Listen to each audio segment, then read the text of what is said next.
Hello? Is anybody there? This is a call from... Hello? Hello? Hello, here we are. All right, we are at the Northern Neck Vigil for January 6th, and I wasn't prepared, guys, so this is, what date? The 29th? 29th. Yeah, March 29th. This is day 1178. 1178. That's more than 1,000. We're going on 4 years here shortly. No. You buy. I did, just a second. Just be. As always, we start with a prayer and a pledge, and so Heavenly Father, please continue to give the January 6ers and their family members, everyone who's been affected, the best guidance and hope that they can receive from your love, and know that there are many, many people that care and support them. And in Jesus' name, we look forward to the release. Amen. I pledge allegiance to the flag of the United States of America and to the republic for which it stands, one nation, under God, indivisible, with liberty and justice for all. All right. So, yeah, wonderful. Day 1178. Amazing. Often, folks, I tell you to look at the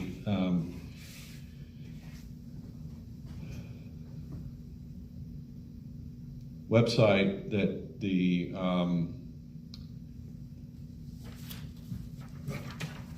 NPR puts out. NPR, if you just look up in your search engine, just look up NPR J6, and every Friday they update the most current changes and so on of who's been arrested or moved through. Here it is. That's why I couldn't get it. So as of yesterday, I guess because today is Good Friday and a holiday, maybe they updated this yesterday evening. And currently we are at, their numbers are always a little off, 1,346 individuals charged. Number of people who pled guilty, 797. Number of individuals who've had jury, bench, or stipulated bench trials, 193. Number with mixed verdicts, 54. Number convicted on all charges, 136. Number acquitted of all charges, 3. We need to check that out and find out who these 3 people are that were acquitted on all charges. I really want to understand that, because I thought they had a 100% conviction rate. And maybe, you know, it's a fractional thing. You know, it's close to 100. Oh, yeah, fractional. Good. That's like votes. Percentage of people sentenced who've received prison time, 64%. The median sentence for those who've received prison time in days, 180. And that's a misleading metric. The median. Hello. Who cares about the median? We've got people that are getting 20 years. Chris Quagland is looking at 20 plus years because of all of his things. So it's absurd. You can look at the median and say it's 180 days and say, well, that's not such a big deal. That's what, half a year. Well, not a big deal unless you're doing the time. Number of cases dismissed, federal 10. And so here is what I want to do. I want to acknowledge the people, the newest J6ers. As of last week, there were 6, I believe, that were arrested last week. Joshua Scott Borum, 39 years old, from Indiana. Based on open source and CCTV videos, Joshua Borum was seen entering the U.S. Capitol building on January 6th wearing whatever. Joshua Ryan Dale, North Carolina. In an interview with FBI agents on January 18th, 2021, Joshua Dale admitted to entering the U.S. Capitol building on whatever. Look it up. You can read all of it. Charles Anthony Espinoza, 42 years old, Pelham, New Hampshire. The FBI reviewed many social media posts showing Charles Espinoza on January 6, 2021, known by the Instagram username Charlie Alpha Echo. Daphne Kasparik. Daphne Kasparik was arrested March 28th in Sterling, Virginia. 58 years old, Sterling, Virginia. Thomas Kasparik, 67 years old, Sterling, Virginia. Thomas Kasparik was arrested March 28, 2024 in Sterling, Virginia. So yesterday, guys. And then the last one is Donald Walker, 48 years old, Kosciusko, Mississippi. That's an interesting town, Kosciusko. Kosciusko. According to court documents on January 6, 2021, Donald Walker is seen on Metropolitan Police Department body-worn camera footage approaching, presumably the Capitol. And so that's it. 1, 2, 3, 4, 5, 6. 6 last week. And as I've said this before, I think we need to really help these new folks that are the freshman class that are coming into January 6th. They need support like nobody else. We've got it. We're able to do it. They get it when they get into the gulag. They get it from those guys. But everybody, if you're thinking about what can I do, help support these people that think about it. Almost 3 years later, and they're still picking these people up.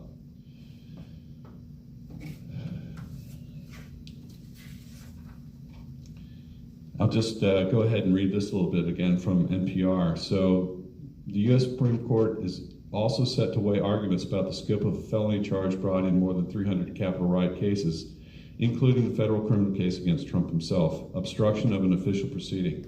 We've talked about that a lot. I was at the Supreme Court this past week, just checking it out to see how what you do, how you queue up, where you go, and so on. It happened to be on Tuesday when there was the case of mifepristone, or whatever, the abortion pill basically, and there were a lot of abortion rights people out there. It was a big crowd, and there was no way I was going to get into the building that day, but I do have it on my calendar and figured out how to get up there.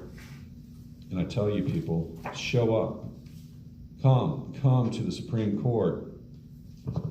On Tuesday, April 16th, Fisher v. United States. Fisher v. United States. This is the court case of the 1512C is coming up. And that's what was referenced in the NPR article. If they overturn that, that's going to have a huge impact on a lot of the sentences of many of the J6ers and potentially Donald Trump. The DOJ has already said, well, even if it gets overturned, we're still going to up the charges on you guys, so you're still going to do the time. So if there's not intimidation and just downright, that's just not right. This isn't about the number of months that we can give you the maximum of. That's what they've turned it into. So we need to pull that back. All right. Cheryl, do you have anything you want to talk about? Updates? No, I don't. I don't know when Andrew Taki's sentencing is. It was supposed to be April 1st, but it's still not on the website, so I don't know if that's really happening or not. But stay tuned for the DC Vigil. If you go listen to that on Sunday. Supposedly they're going to have some hymns. They're going to be singing some hymns and also have an Easter egg hunt. So it may be a fun one to watch, listen to. That was weird. What was that? Is your phone going off? No. Oh, I heard. Like a vibration. Good vibrations. Have I shared this with you guys? The largest unethical medical experiment in human history. That's 1,068 pages. And they all fit right here in one shape. Right. Not quite. Condensed. That's the Reader's Digest version. That's the very front end of it. But This is the abstract. Yeah, it's the abstract.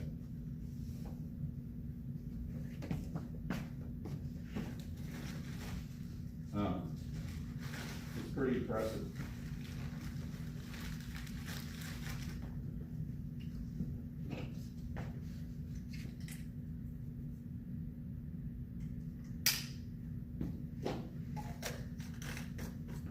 Oh my.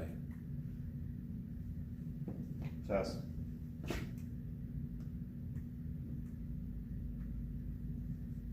Test. Test. One. Test. Oh, it wasn't pushed in on my. Test. That works. Look at that. Now you're wireless. Test. The batteries are fine. It's a matter of just turning it on. This is gonna turn into a fight.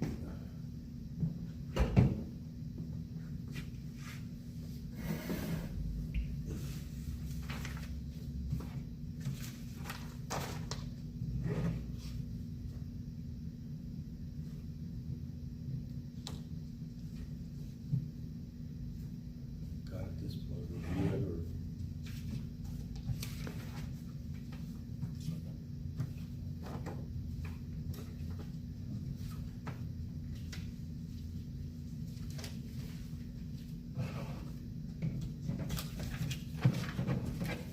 Yeah.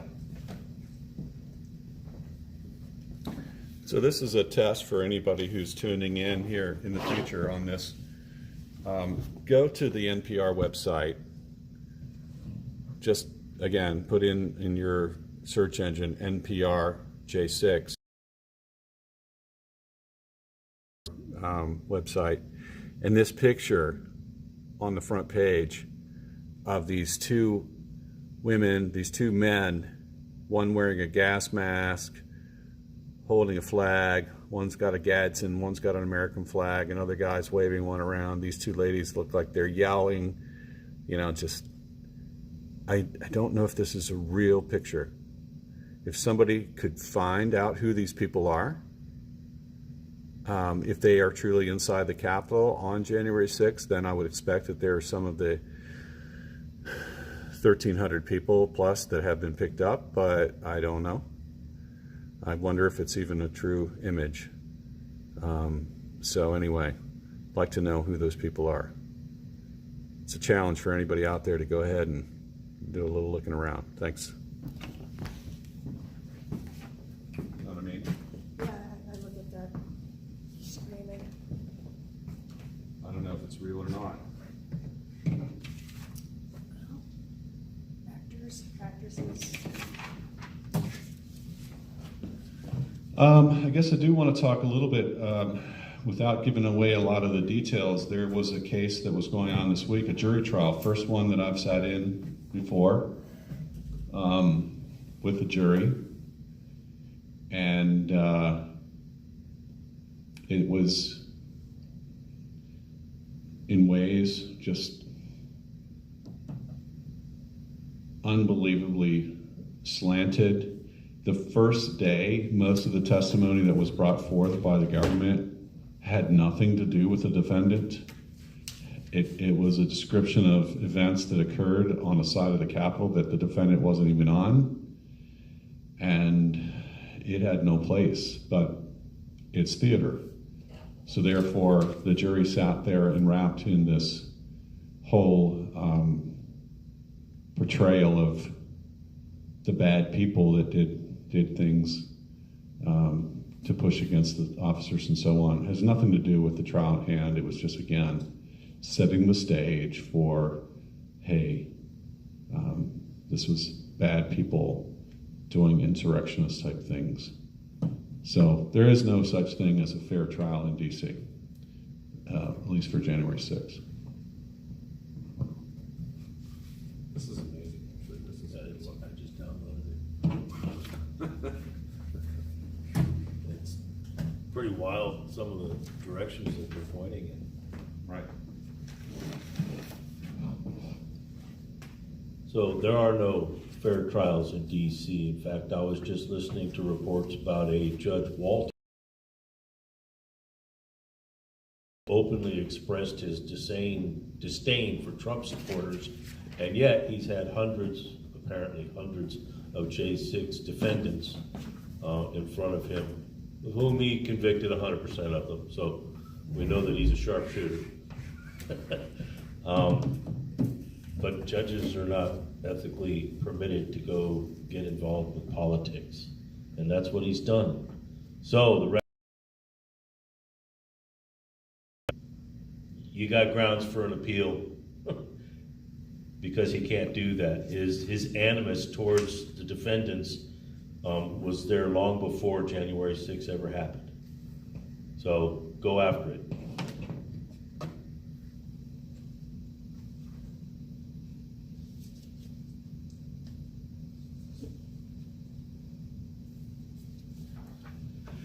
It's crazy out there.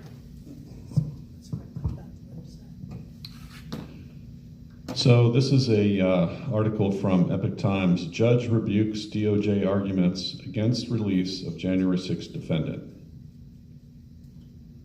Judge rebukes the DOJ arguments. Kevin Seifried, Seifried, received a 3-year prison sentence for obstructing an official proceeding. Kevin Seifried is the guy that one of the first people to enter the Capitol who happened to be carrying a rebel flag. It seems that his sentencing is a bit light compared to some of the others, and the question becomes, was he or wasn't he there on his own volition, and or was he a plan? So McFadden on March 26th said that they would grant the release pending the appeal of his conviction. Anyway, not real sure about that guy. It's kind of an interesting story. On the one hand, 36 months, you would think with credit for time served that he'd be out in a few weeks. The other part is that even at that, the guy's looking to get released when he's already done, I don't know when exactly he was arrested. I didn't get that far in the story. But he's already done quite a bit of time, and by the time his appeal goes through, 36 months can get consumed pretty quick from the day of arrest to the day of would-be release, assuming that he gets credit for time served. But if they're already entertaining the notion that he can be released pending appeal, they really don't have the same degree of animus towards him that they've had universally towards all the other J6ers. Which brings to mind another few questions. So you've got the DOJ saying, oh no, no, oh no, no, no. And you've got judges saying, oh yes, yes, we can do this. And who benefits from that show? Let's just think of it as a show. The DOJ gets to continue to look like hard butts, hard asses. And then we can have judges sit there looking like Superman. And all we gotta do is get this one guy, I don't know, would you volunteer to sit in NRJ for a few years? What would it take? So, where's this guy been and how's he been getting treated? Where is he today? Yeah, I don't know. Maybe at some point we can take a gander at what's going on there. Because it seems kind of curious to me. There's a lot of mixed signals going on here. Right.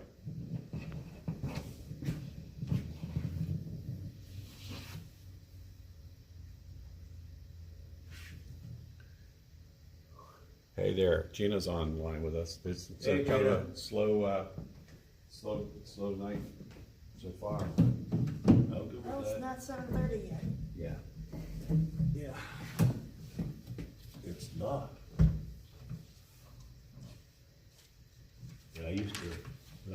kid. I used to hate it when it was time for my parents to get tires on the car, so I had to sit there and wait. Yeah, waiting is hard when you're a kid, that's for sure. Anything is hard when you're a kid, waiting, because you want to do stuff. Hey guys, I want to let you know about our guest speaker who's going to come in May. Yeah, Did I tell you about Kurt Muse? Do you know that name? Kurt. No, I don't know that name. So Kurt is a very famous guy, actually. He lives out here somewhere in the Northern Neck, and he was an American citizen in Panama in the early 80s when Noriega was there. And Really? he's the guy that was locked up in the Panamanian prison because he intercepted one of Noriega's television broadcasts and had his own voice superimposed over top of it. Like they got in and took over the broadcast and became enemy number one of the state, and they finally got him. Uh-huh. And he was in jail for a long time, and it was the, as he put it, the only, or the most successful anyway, military operation for getting an American citizen out of a foreign jail. They landed on top of the jail with the little mini pony birds, the pony helicopters, and anyway, it's fascinating. You look it up, you can go see plenty of news stories on it. I But actually remember these stories. yeah, Okay, so good. yeah, good. So he's coming to speak to us, and I'm looking forward to it. Hopefully, he'll be here next week as well for our next speaker, who is Craig Shirley. That's going to be amazing. So that's pretty cool to have him lined up. That is awesome. That is awesome. Did I send There out? was a lot of stuff happening back then. If you think about it, there was a lot of stuff going on.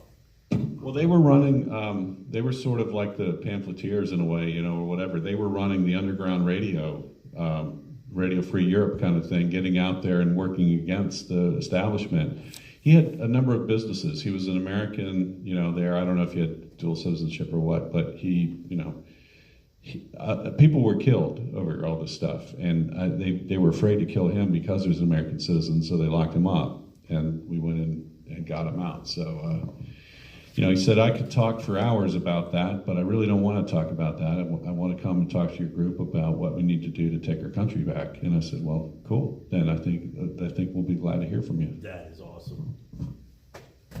Yeah. Yeah, I'm getting fired up already. Yep. Good. All right. Well, hope those guys start calling. Yeah. So this is the draft of the newsletter for next week. Okay. These colors. The perfect call.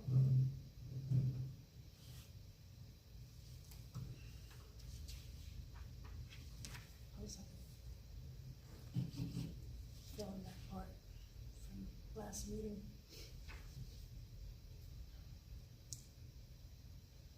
Boy, it's quiet tonight. Wonder if everybody knows it's Friday. I don't know. Yeah, it's usually more lively at this time. Well, all this means is that, you know, here in about 3 minutes, 5 minutes, phone's gonna start ringing and it won't let up. Right. I guess we got set up and rolling pretty quick. We were late last week, so I guess it seems like we've been here for a while. Not much happened. Tonight? Yeah. Uh-oh, missed call. It didn't do anything over here. No, that was you, Mr. That was your missed call. Yeah. It's still on. Probably stay on for hours or days. Yeah, we'll be good. Yeah, I think it will last, I think it's supposed to be, 20 some hours or whatever. It's gotta be good if somebody wants to bring it to a meeting and sit it on top of a big table with a bunch of people around it and they actually count on it. Right. Well, that way I won't have to get up every time to record. Yeah. Probably just press a button, just, because this is backup. Oh, you think that records? No, mine. I don't have to get up to put it in front of the speaker. Why wouldn't you? Isn't that what that does? No. It's a speaker too, but It takes the phone call, and so you don't have to hold the microphone to the phone. That's what we're thinking, anyway. I'm gonna go with it. We're gonna find out. Those are the director's chairs for the interview next week. So Craig Shirley is gonna talk, but he really wanted to have more of a Q&A kind of a thing. So Okay. back and forth. So I've read about half of his book and more, and we're gonna sit and talk, and that's what we're gonna do. Oh, good.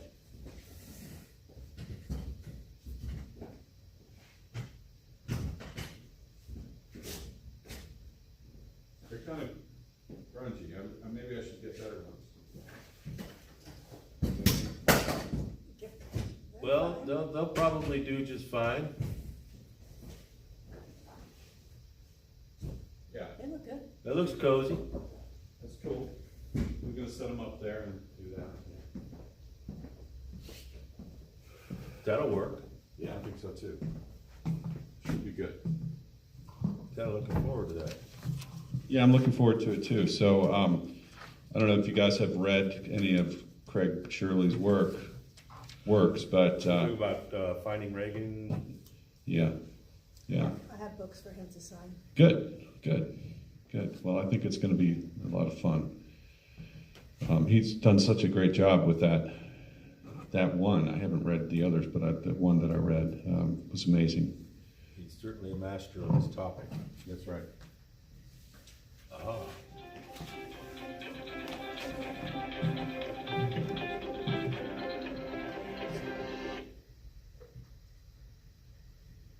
Hello, this is a prepaid call from I know. an inmate at the Washington, D.C. Central Detention Facility. To accept this call, press 0. Your current balance is $28.62. This call is from a correction facility and is subject to monitoring and recording. Thank you for using Global Tellink. Hello? What's going on, Tom? What's going on, Northern Neck Patriots? How you doing? Good. How are you doing tonight? I'm all right. Can't complain. I can't even say, because if I did, no one would listen. But it all happened for 2 years, so thank you for that. Hey man, we got a little new setup here tonight. We've got a speakerphone, so you should be able to hear from everybody else. So Maurice and Cheryl and whoever else is going to join us ought to be able to speak to you a little bit better. So we're going to try this out tonight. Oh, that's awesome. Yeah, it sounds like I'm on speakerphone. So besides that, You are in fact on speakerphone. That's the only difference that I hear is that it sounds like I'm on speakerphone. So Okay. anyway, America, thank you for tuning in. And it's nice to be able to talk to the rest of y'all. I owe y'all a big debt of gratitude. Y'all helped really open this movement. It wouldn't have happened without you guys. I am gonna ask for if anyone out there can Northern Neck Patriots. So, I do have a new lawyer. We have a big motion coming up. At least I hope. I'm trying to get her on board with everything. Thank you, Tom, for sending I guess it's not the 27-page letter, but it's the 24-page letter. And trying to get her on board. Tom, thank you for showing up to my hearing. I was pretty nice, I thought. I could have been a lot. I could have been I could have been a lot more direct, and that whole, it probably would have winded up with me in handcuffs and, gagged and bound. But boy, we had a full house. Yeah, you had about 20 or so law students from Georgetown that were in there, and then you had a whole bunch of Patriots, including Mickey and the rest of the Eagles Nest, and then there were the haters as well. So yeah, it was a full house, and dude, I got to tell you, you were like a man on a mission, and I don't want to go into a whole lot of detail here, but as soon as you walked in that room,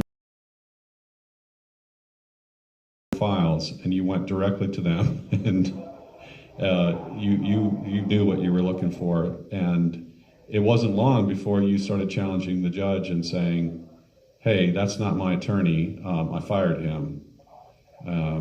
So anyway, I thought you did a great job just pushing it up to the limit, but being respectful and stopping short. So you did good. I'm sorry. I heard that. I heard you say that you thought I did a good job, but then what was the last thing? Well, I think you pressed it right up to the limit and of respect, and you pulled back. Yep. Yeah, I think so too. I really did want to push it more, but I did. So my attorney was listening. And by the way, my dad goes, oh, well, now all your attorney needs to do is file the right paperwork. BS. The right paperwork was filed, okay? It was all filed. It was all there at 9 a.m. So, yes, it was last minute. But at 9 a.m., there's no reason why she shouldn't have been able to speak. But she said, I talked to her. Now, she's being thrown into this. Right, and you guys know my case and know everything and how complex it is. She's getting thrown into this. She said, "Listen," she goes, "That's the first time you went against McFadden?" I said, "Yeah, for the most part." She said, "You did awesome. I only would have wanted to say one or two small little sentences, but you cut the judge off and you did that." I said, "Yeah, you should have seen his glare." And she goes, I can only imagine. She goes, I cannot believe he's Trump appointed. And I said, well, it's been a long battle, and I'm trying not to talk too much about it, but I said everything I said for a reason. There was other things that I wish I would have said. And unfortunately, I didn't say them, but it is what it is. He knows it's coming. Everyone knows it's coming, and they know I can prove it. That's the worst part about it. And it's just because I won't say it's expert record keeping, but it's damn close.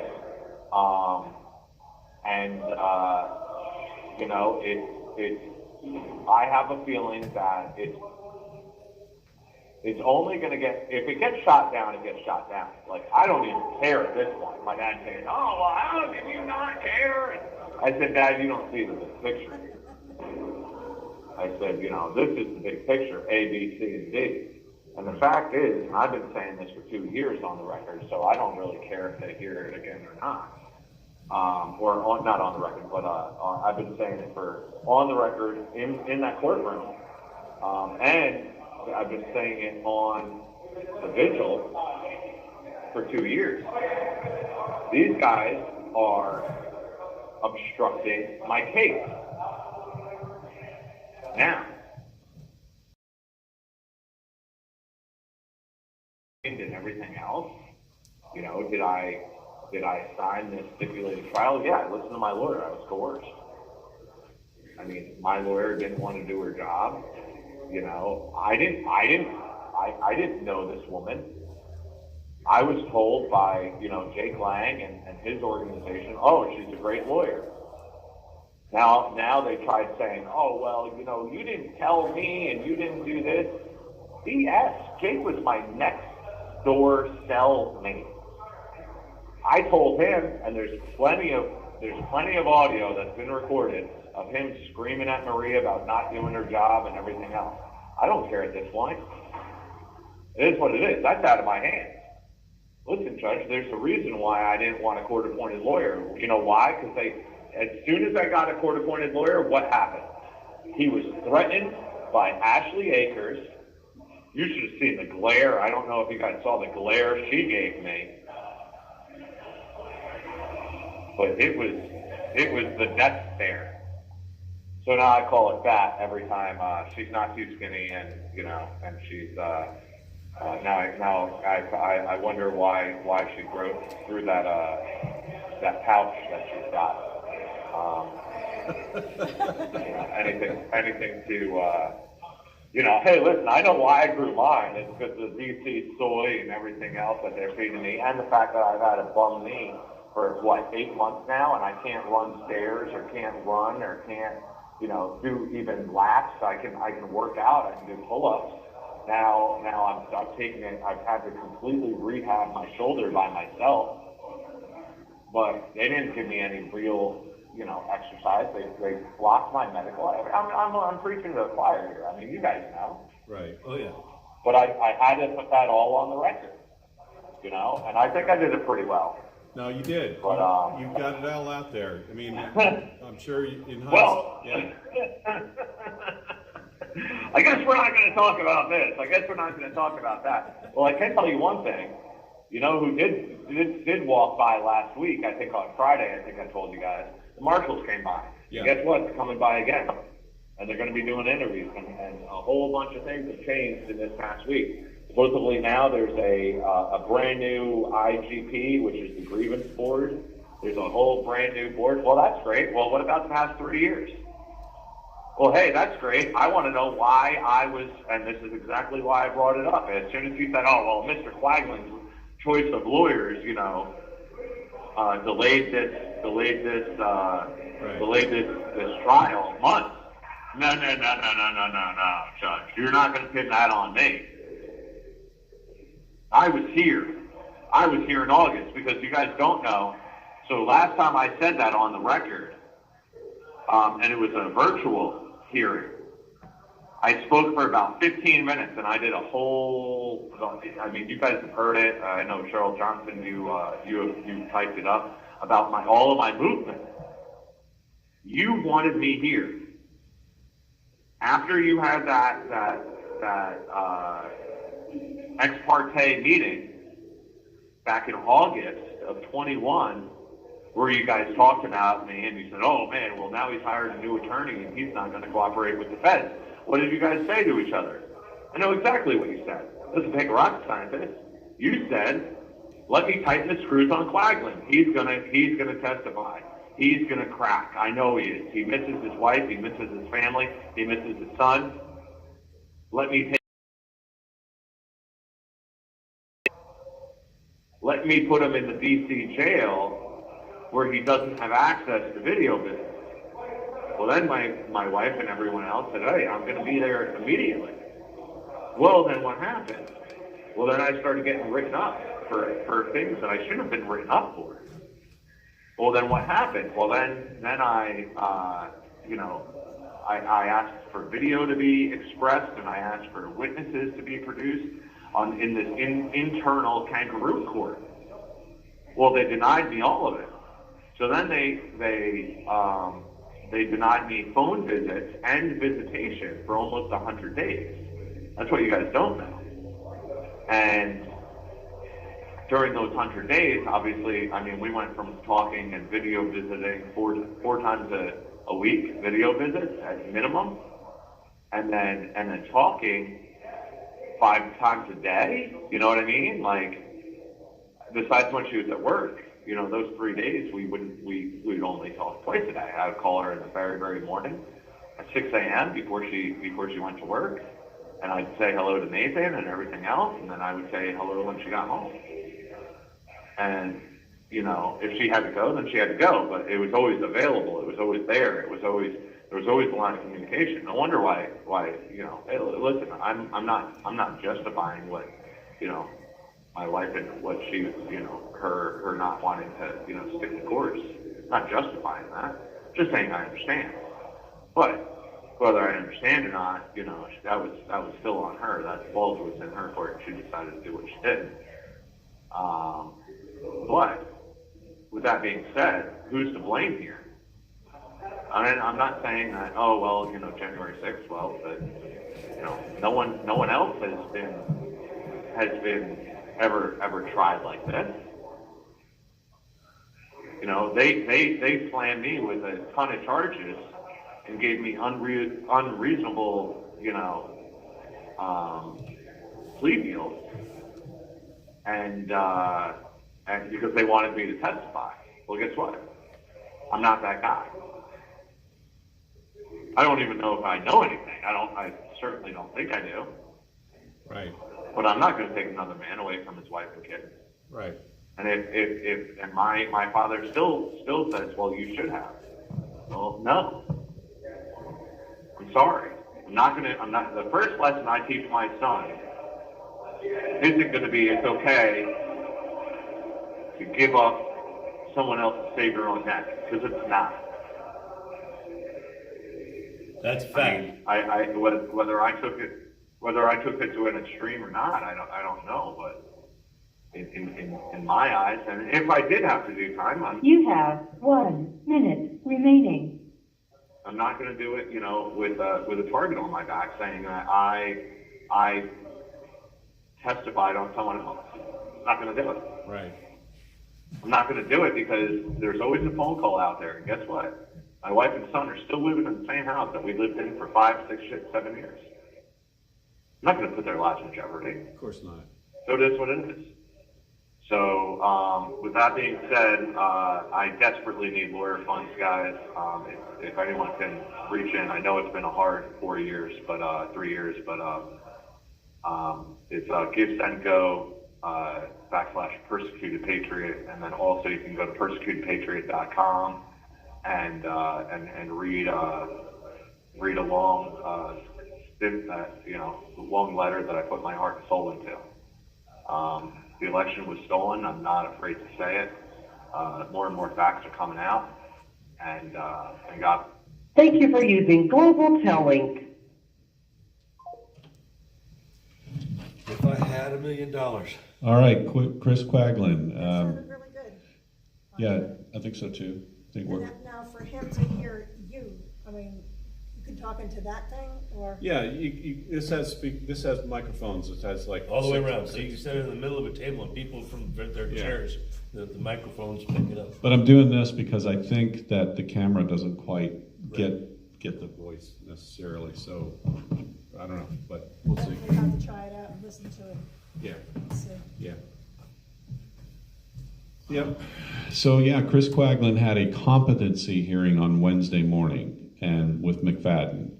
And as I said, I was in. It was very interesting because I got in there a bit early, and I was in the back pew, and a lady came in, younger than me,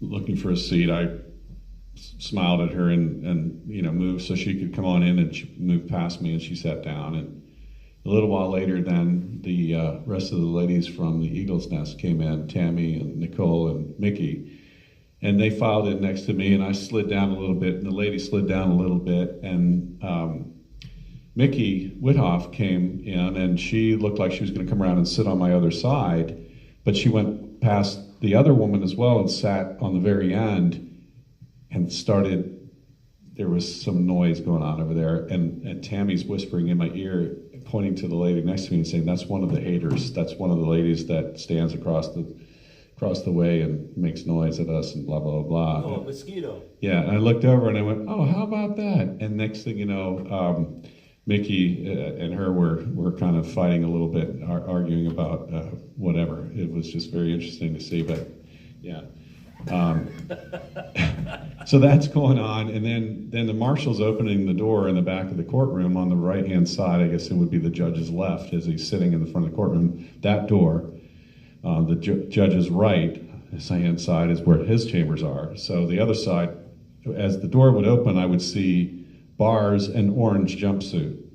I could see people back there, but I couldn't see very well. And then ultimately, once the judge came in, was seated, the jury was seated, then Chris came in and he made a beeline right for his table and started just looking at his box of files, his discovery. He doesn't sit down, he doesn't do anything, he doesn't acknowledge anybody, he's just looking at his stuff because he's so focused. Now, this is a competency hearing. Is he able to stand trial, or not to stand trial, but stand for sentence? That guy is absolutely sane. You know, he's driven as hell. And so he's standing there, he's looking at this stuff, and then the judge starts talking to the attorney, and Chris says, Your Honor, that's not my attorney. I fired him. Judge says, well, yeah, you've had a history of firing your attorneys, but he's your attorney for today. That's my decision. So he had to kind of go along with that. And then Chris says, well, I've got my other attorney who's on the line. That's what he was referring to earlier. What's her name again? Christy Folnicki. Christy Folnicki, right. So she needs to get approved, and then she can represent him. And then I think he also needs to see a physician, have a interview with a physician to in the interim too. But hopefully that all gets done, and then when what did we say that date is again, Cheryl? April 19th he has a hearing, and then May 17th he has a sentencing. April 19th is the hearing, and May 17th is sentence. Okay. I missed the April 19th in my notes for some reason, so you must have picked that 2 up. o'clock. I sent you Got it. a picture of it. Yeah. Both at 2 o'clock, so it's easy. You don't have to wake up at 3 o'clock in the morning to get there. But it's odd that one, though, is on a Friday, and they don't usually do a lot of that stuff. YouTube keeps freezing. I don't know what to say. YouTube keeps freezing.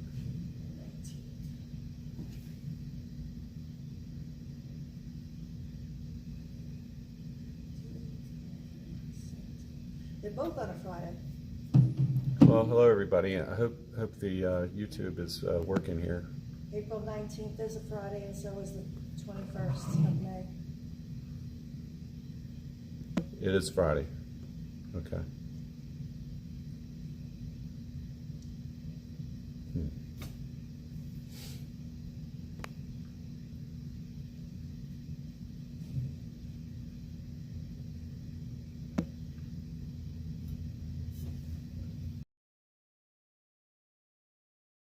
I'm hearing a little bit of,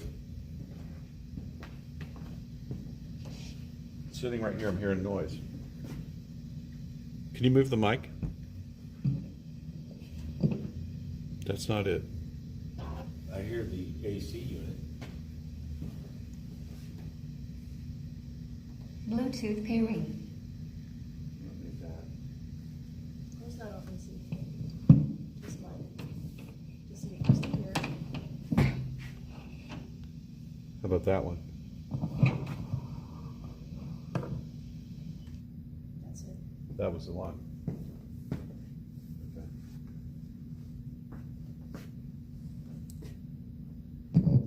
Yep, that was the one. That was the one making that white noise.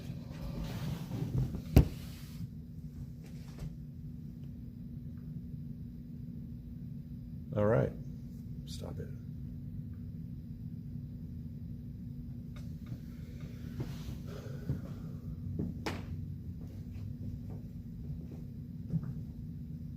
It seems quiet tonight. I don't know. It is quiet tonight. I don't know why.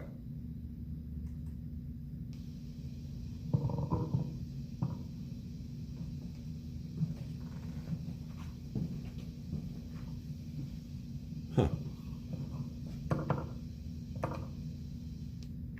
So is there feedback on there, whether we sound better?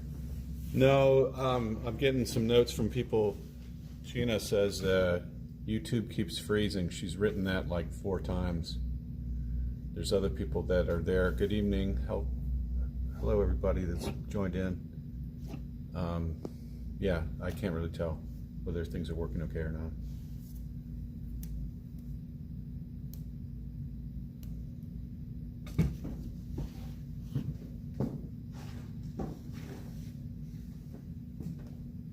We should have asked Chris what his lineup was like tonight, because normally they call right away.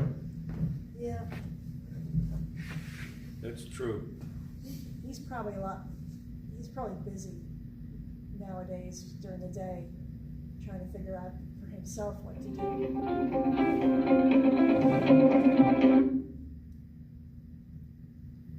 Hello, this is a prepaid call from Taylor.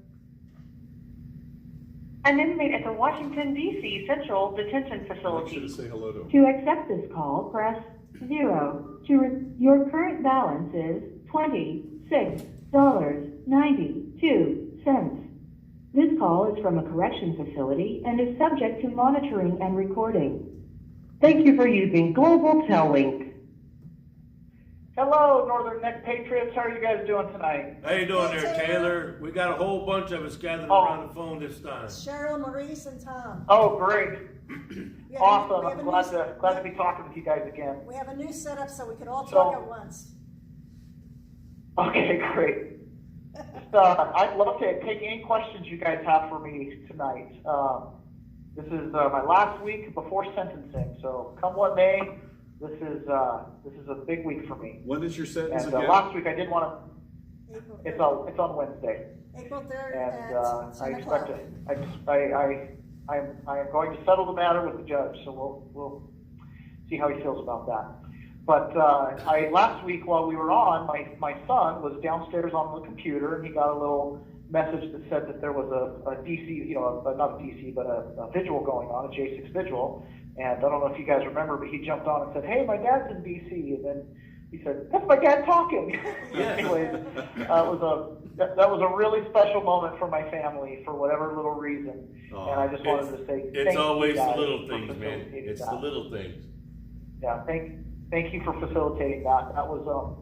That's my son that's actually had the hardest time with all of this. He's 11. Yeah. Oh my. And when he was born, after my third child passed away due to some complications, and he was premature and whatnot. But all of our kids after that had to be a C-section, and so when he was born, he wasn't really ready to come out. He had to be taken a couple weeks early, and he was obviously not wanting to breathe, and so they rushed him off into another room.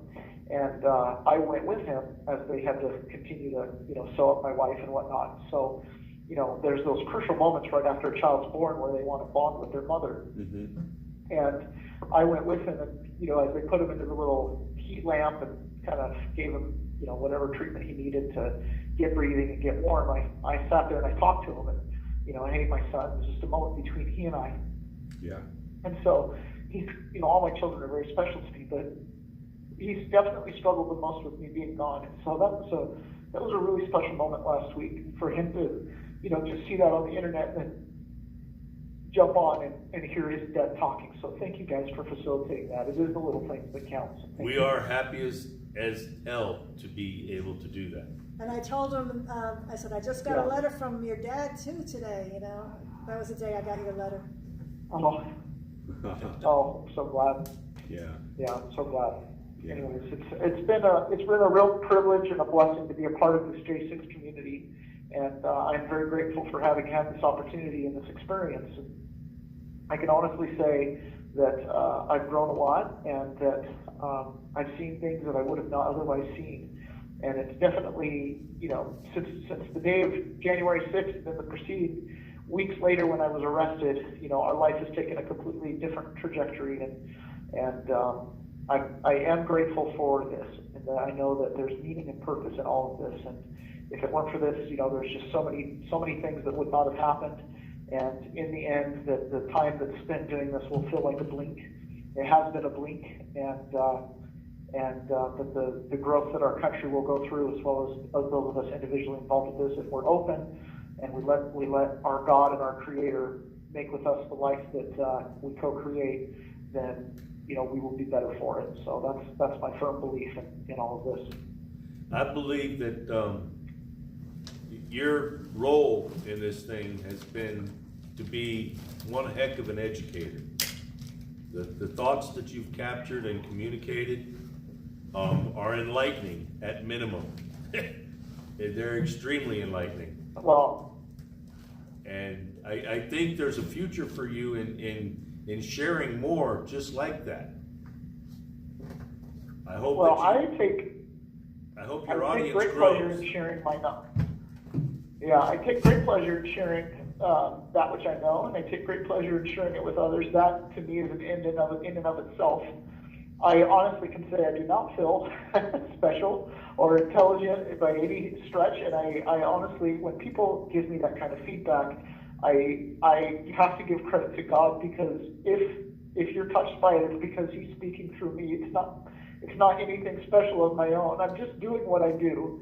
And so I greatly appreciate that. I sometimes wonder, there are other gentlemen in here that have very divine and very inspired thoughts, and for whatever reason, I guess I've been able to communicate it, and I'm grateful that you guys are appreciative of it, and I'll continue to just speak the truth as I know it, and try to live my convictions, and that's the best that I can ask for myself and anybody else. So thank you.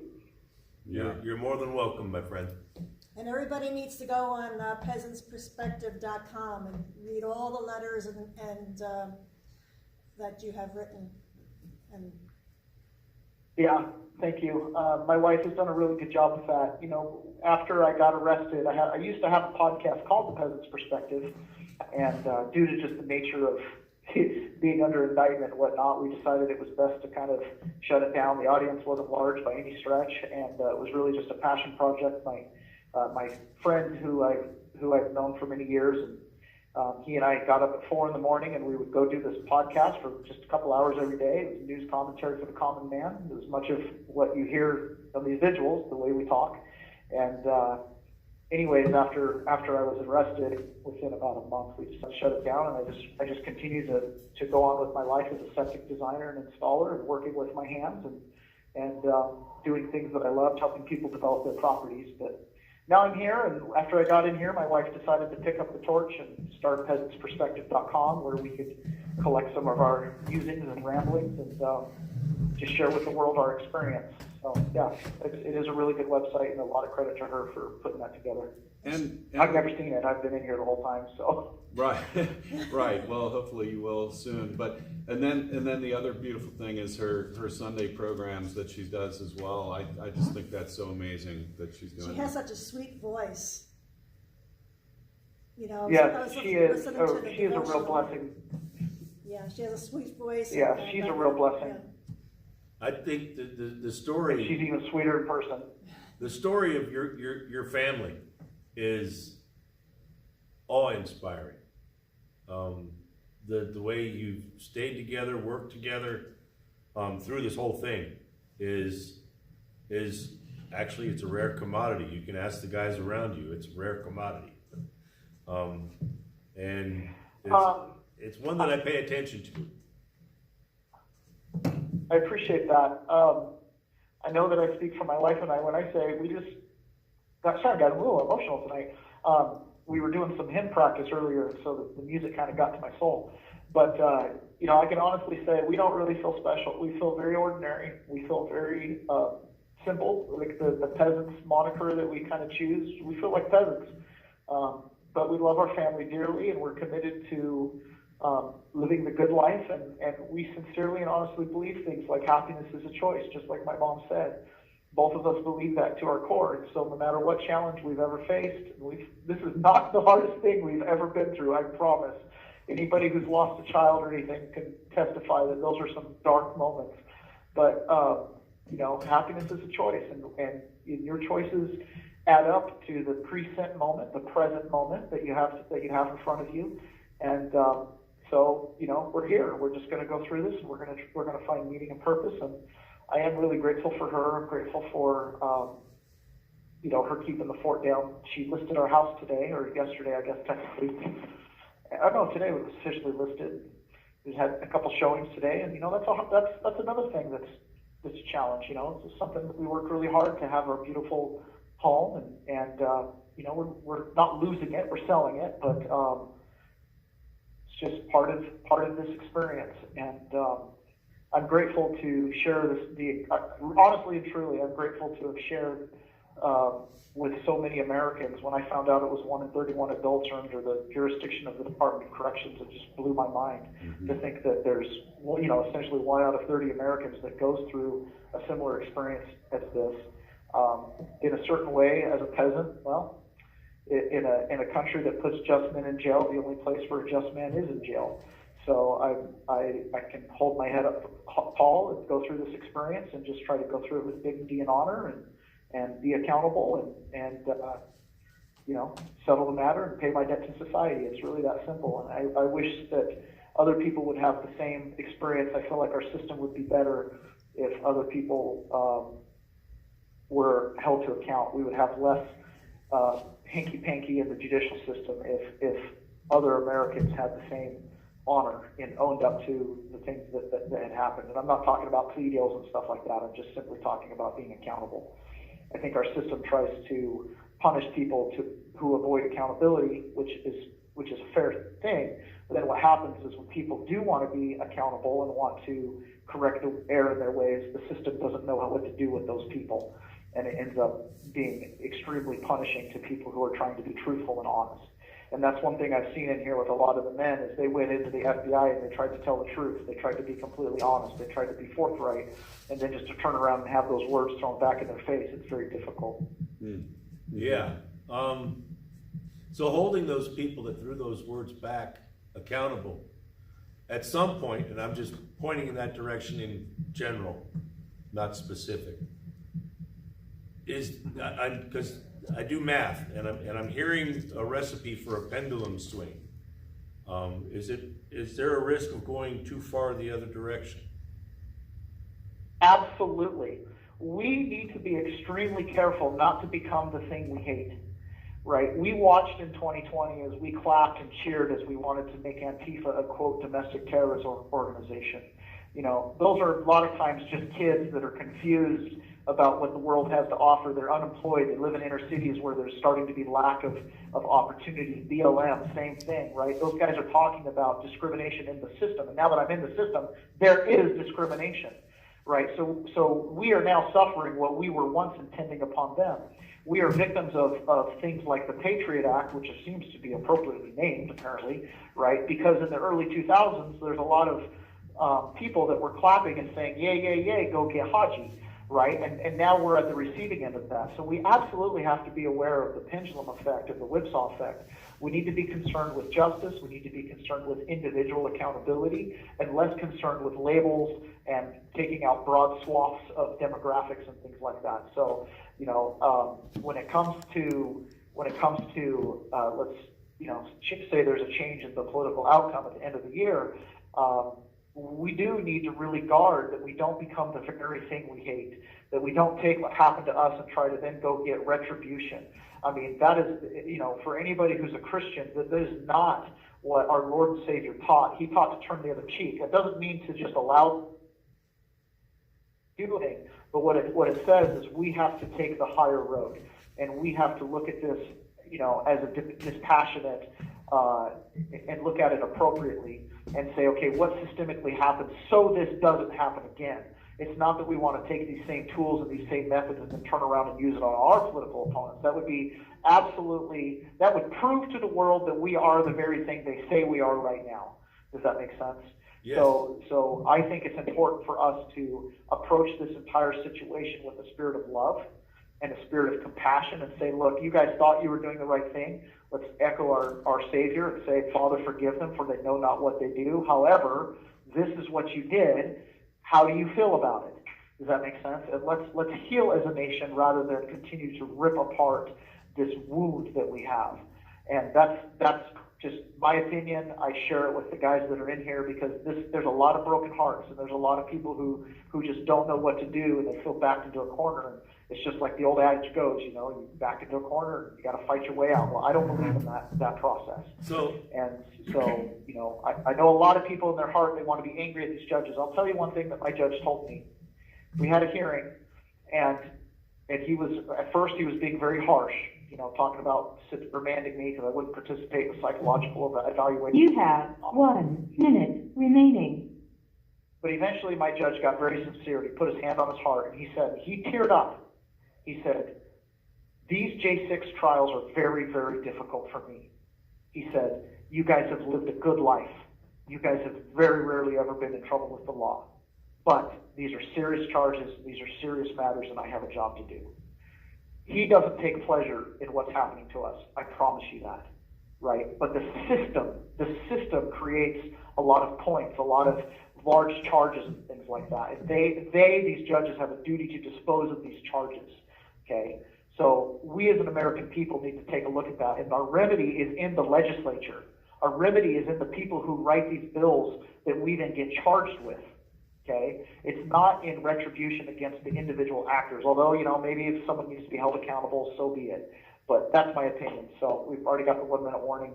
Thank you guys so much. I appreciate your time on here.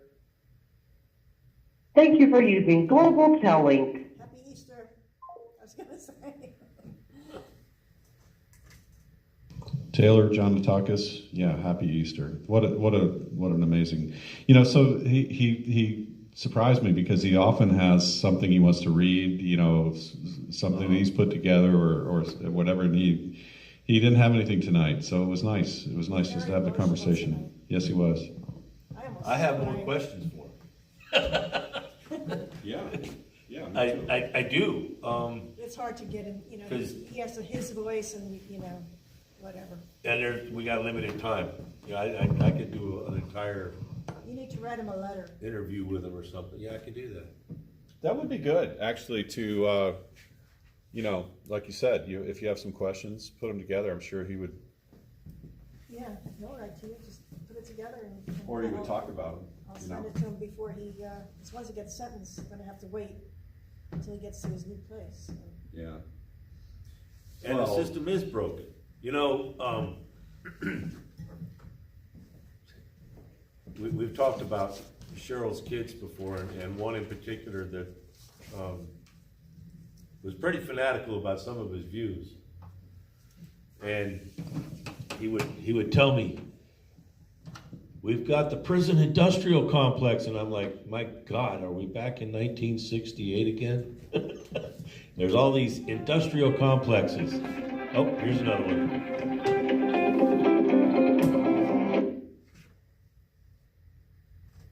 Hello, this is a prepaid call from James Grant. an inmate at the Washington, D.C. Central Detention Let's give him a Facility. James. To accept this call, press 0. To refuse this call, hang up. Your current balance is $25.21. This call is from a correction facility and is subject to monitoring and recording. Thank you for using Global Tel Link. James. Hey, what's going on? Thank you for that. Yeah, How's everyone doing out there? Doing all right. it's another Friday night, and the sun's coming up and staying out a little longer each day. It's Good Friday, it's a Good Friday. That is. I hope I'll be there this summer. I mean, some call it lofty goals. A lot of people in here think I have lofty goals to want time served, but you know, I'm praying for it. And, you know, my situation was interesting. You know, for those of you who don't know, I went to trial alongside Brian Samsel, and you know, a lot of people. You know, the news. If you looked at the news, you would think it went terrible, but you know, it didn't go that terrible for me. I was able to beat my biggest charge that the government wanted me to plead to, and in all actuality, they didn't really offer me a plea deal. You know, I think Tom, you agreed that we have I have a judge that seems to be taking her job very seriously and made a judicious decision, and really, you know, she weighed the facts. And you know, I think I was very blessed because the judge I had before that seems to be a very punitive judge. And you know, I think it's time for, again, I got 17 things, so let me But, you know, just, it went well. You know, I beat my biggest charge, which was the assault with a deadly weapon with bodily injury for Officer Carolyn Edwards. And again, I wasn't even really offered a plea deal. The plea deal was plead guilty to everything, and there was no workaround or anything. So I really had no choice. I would have loved to have taken a plea deal, to be honest. But you know, things seem to be going well, and you know, this experience hasn't been all bad. And I think a lot of us don't like to admit, but anytime you go and you're removed from a lot of the temptations of life, and you get a chance to, you know, someone said that God hears the cry of the brokenhearted first, and you know, the brokenhearted and the, you know, are the people that are closest to God. And I gotta say, you know, I went through a whole transformation on this whole thing, and I was someone that was searching before I went to jail, and went through this experience. I was, you know, I would be, you know, downtown Raleigh, where I'm from, and you know, even going to the bar, I would be seeking and looking for, you know, a Bible or something from preachers downtown and getting into conversations with them. And this whole experience was really, you know, I was able to figure it out in here that, you know, absolutely God is real, and that, you know, there's absolutely a personal God that, you know, wants the best for us. And, you know, realizing that was life-changing. This whole experience has been life-changing. And, you know, grudgingly, I'll admit that I'm a better person for the experience, and I think a lot of us have been able to better ourselves. And, you know, you look at us in here, we're all in great shape. Well, almost everyone exercises all the time, if it's at least walking. But I do a routine called combat conditioning, which is really just body weight stuff, which is what the Knights Templar and, you know, the Knights Templar, the Knights used to do, and, you know, just old-time warriors, the Spartans, and, you know, that's what, you know, mankind did for most of it, is functional body weight stuff. So, you know, we're all in great shape here, and, you know, we're just trying to become better people. And I think this experience was able to provide that opportunity for us, and trying to take advantage of it. You know, I've been able to learn ASL in here. I learned the ASL alphabet to communicate with a gentleman in here, Vitaly Goss-Janikowski. We played basketball with him even too. We're able to actually play basketball with him. He's 6'3", probably like 220. He is just, I always joke that he's a horse. I mean, he's just huge, and he's pretty hard to stop on the court, but I like to think I'm the best basketball player in here, and I'm about the only one that can stop him on the court. And you almost have to foul him. I mean, he's huge, but If you're from North Carolina, you got to be good on the court. Yeah, you know, I got to represent. So, and you know, we were going to have a ACC, and my school's on right now, actually, NC State. It's halftime, but they're looking real good against Marquette. So I hope that's a sign of things to come here with NC State making this amazing run. And I hope this is going to be a year of upsets. Well, Oh, man. some people may not think, you know, Donald Trump winning the election is, in 2024 is an upset, but I think with all the factors and everything, you know, going against us, I think, you know, it doesn't need to be said, at least by me anyways, that there's, you know, it would be kind of an upset, you know, everything, the court cases, everything going against us. So that would just be, you know, I think it's a special year. I think really just humanity's due for a good upset story. So NC State, win it all, Donald Trump president, pardons, and, you know, we can get this redemption story going, and, you know, a lot of us will get our lives back. And, you know, I think I'm fortunate. I'm at least more fortunate, I think, than a lot of the people in here who, you know, ideally, I think you know, this part of the nightmare will end fairly soon. I hope for me, I pray. But there's some people that, if this does not go through, I really don't know mentally and, you know, emotionally how you deal with that. You know, I mean, some people in some really tough situations. But I think this could be a year of miracles. So there was supposed to be, I think I got cut off last week, or I don't know if it was last week or the week before, but I was trying to tell you guys about, so it's a neat idea they got going on here at the DC jail. They're doing a March Madness tournament, and all the pods are going to play against the other pods. And I don't know if we messed up by showing too much interest, and now they realize we want it, so they're not going to let us play. But it's crazy because even the other, I mean, seriously, the other PC units are being allowed to play. and it's literally just us that's being left out of this tournament. And I've rallied the guys. I've put grievances together. We put a team together. We're all ready to play. And, they're kind of just sandbagging us. And they put a sign-up sheet. They're doing so they put a sign-up sheet in the pod. It said March Madness sign-up sheet. So we all signed up, and there's about 9 people on the team. And, of course, basketball is, 5 people against 5. And the woman that takes us to rec, Ms. Vaughn goes, oh, well, you guys need one more to sign up. And someone goes, well, why do we need one more? We got 9 people. We got 4 subs. Why do we need one more? And she says, well, you need 5, 2 teams of 5 so you can play against each other. Insinuating that we would just play internally within the pods, which is absolute nonsense because that's what we do every time at rec. We don't need you to put up a sign-up sheet for that. We do that every day. We just did that. We did that today.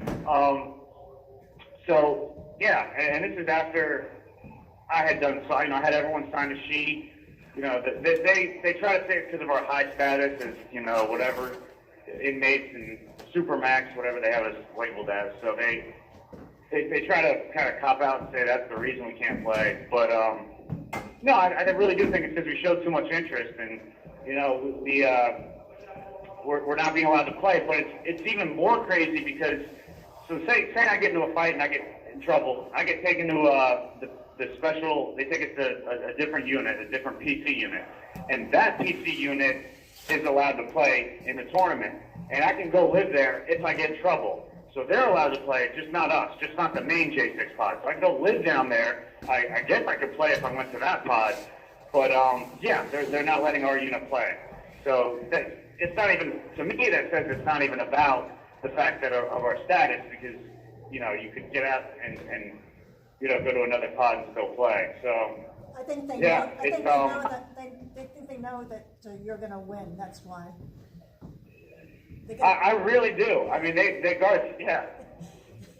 Well, yeah. No, I really do think they're scared. And I made the mistake of hyping it up on the vigil. And I think I was getting too much interest, and they knew what a story it would be if we won. And I was, I'd be on the phone with my dad, telling my dad, like, oh my gosh, could you imagine if we won? And I genuinely think they're scared about it. And, we forget how big this thing we've fallen into is, the whole January 6th thing. A lot of times we forget we are in D.C., we are in Washington, D.C., the capital of the world. And, I don't think they want a positive story like that for us. I don't know. I don't know what it is, but, it could just be, a bunch of guards that don't really like us. There's guards that hate Trump and hate us by proxy, and I think they may be, kind of trying to sabotage that. Because that morning, the end of that story with the sign-up sheet was that someone said, the other guard said we could play. And the woman goes, oh, who said that? Implying, she's like, who said that? Because I want to go shut that down. So I do think they are worried that we can win. They see us go, we play the whole 60 minutes. We get an hour per rec, and we played nonstop the entire time. I mean, we're in tremendous shape, and we really did want to win. We wanted to, represent for everybody. I was real happy to inform everyone about it, but, I'm sad to say I'm feeling like I need to give up on this one, and, and there's other strange stuff going on lately, and, so unfortunately that won't be able to happen, but, it's my guess, but, so no basketball here, but, we're still looking forward to this election season, and, it's a bit of a lull now, isn't it, in the whole election process. I guess April, the next trial is coming up soon, though, I guess, for the first trial, rather. Well, yeah. With President Trump. What is it? I think they've all been pushed. It looks like none of them can actually get back on track or get going until after the election. I mean, that would be the move that makes sense. And, I think it's really this whole process, especially the Fani or I guess Fani Willis situation is really showing that, you can't have just random, you can't have random prosecutors from all over the country charging the President of the United States, we've only got a couple presidents. I mean, what if someone from Alaska, a very red area, decided to, go after President Obama for something? I mean, the left they'd have an outrage. Right. It's such a diverse country. It's such a massive country. I don't know how many counties we have, how many thousands of counties there are. 3,300. How many? 3,300. 3,300? Yep. Yeah, I mean, over 3,000, 3,300 counties, all divisive politics, and, you can't go after the President of the United States, from all these locations. I mean, you theoretically could, and there's so many, and it's so divisive. That is something that has to be done through Congress. That's why a president is impeached through Congress. It's done a certain way, and, Trump's presidency is exposing so many flaws in the system, but here's just another one, and, it's bad enough in the federal system that this is being done, but it's just showing that for the dignity of the office of president, you can't just have, random people attacking the president of the United States. It's a dignity of dignity of the office issue. I mean, we've got like 6 or 7 living presidents. I mean, there's not too many. It's a special position, and like Trump said, he made some really good points. He made a great point that the president's going to be concerned about, is he going to get impeached by the other side? He's going to be paralyzed to make a decision. I mean, this is not what the founding fathers had in mind, and this is not how our system's supposed to work. And it's clearly not working well. And just President Trump is just really, it's bringing out the worst in a lot of people, but it's exposing a lot of flaws in the system. And then you've got the New York case, I guess, the fraud case, and what is it? 300 million without a victim, and the bank, the alleged victim in the banks wanted to do business again. So with no victim, you're just going to, I mean, it should scare people. It really should. I mean, if they're going after Donald Trump and he can't stand up to this, I don't know what chance the rest of us have. And, it just feels like so many people on the left are willing to just throw the country away just to get Donald Trump. I mean, literally, doing things that can't be undone. And it's kind of frightening. There's a phrase that comes to mind. There is a phrase that comes to mind. Forgive them, for they know not what they do. Right. That's the people that. Right, but I think they know exactly. Maybe. You have 1 minute remaining. Right. Yeah. I don't know. I hope they don't know, because the alternative is there's a lot of evil people that are willing to do whatever. Yeah. And it's people who believe anything but Trump. I mean, that's just, I'm sorry, they've got a block. They're blind. They're blind because of their predetermined hatred for Trump. Right, and I don't think the media is, yeah. Yep. They're all brainwashed. So, and the media, I don't think I have enough time to go into this next tangent, but thank you guys so much. From the bottom of my heart, thank you guys for your support and everything, and, stay strong. It's going to be a crazy year, and, I'll talk to you guys again next week. GetStGo.com/FreeJames. Anything else? Happy Easter. We'll have time, but thank you guys. Happy Easter. God bless. Thank you for using Global Tel Link. Did he want to There's be the on? gulag call. Yeah, somebody else was calling us. Yes. Maybe He seemed to get a couple of extra minutes in there. maybe the colonel James wanted to did. be online. Didn't he know we're on a vigil? That was a no answer call during a vigil. Yeah, I mean, that's not, He knows can't we're at the answer that. vigil. you would think so, but Yeah. Well, he's supposed to know everything about the J6, so just saying.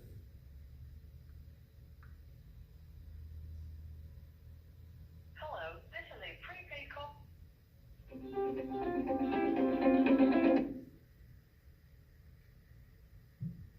This is a prepaid call from no, go. an inmate at the Washington, D.C. Central Detention Facility. To accept this call, press 0. To refuse this call, hang up or press 1. Your current balance is $23.51. This call is from a correction facility and is subject to monitoring and recording. Thank you for using Global Tel Link. Hello. Hey, Scooter. Scooter. what's going on? I got Curtis Tate with me too. All What's going right. on? Hey, Curtis Tate. Hi. good to hear from you Yeah. guys. Hey. How's it going out there? It's going. It's going good. It's going good. I know that's right. We got a new setup here. We got a speakerphone kind of set up so you can hear me and Tom and Cheryl and Maurice as well. So that's our gang tonight. We don't have to have a microphone in front of our face. Yeah. Well, that's good. It's been a while since I've talked to y'all, so what's been going on? Like Yeah. a new setup.